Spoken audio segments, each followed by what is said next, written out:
Hello everyone, এটা আমার আগের ব্লগের নেক্সট পার্ট। অফিস থেকে ফিরে ফ্রেশ হয়ে আমি ঘুমিয়ে পড়েছিলাম। ঘুম থেকে উঠে দেখি বেশ সন্ধে হয়ে গেছে। এখানে সন্ধেটা একটু লেটে হয়, মানে ওই 7:30 থেকে 8টার মধ্যে পুরোপুরি সন্ধে হয়। চা নিয়ে চলে গেছিলাম ব্যালকানিতে ভিউটা এনজয় করতে। আমি চা বানাতে পারি না, আর তাই জন্য প্রিমিক্স ইউজ করি, আর মানে চা ছাড়া আমার দিনও চলে না। রাতের জন্য বসিয়েছিলাম অড়হর ডাল, আর নিয়ে নিয়েছিলাম একটু স্প্রাউট স্যালাড।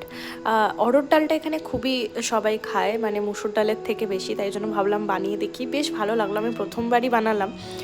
ব্রাউন রাইসের সাথে ডিনারটা কমপ্লিট করলাম, অ্যান্ড তারপরে তোমাদের সাথে এখানে শেয়ার করেছি আমার নাইট স্কিন কেয়ার রুটিনের কিছু প্রোডাক্ট।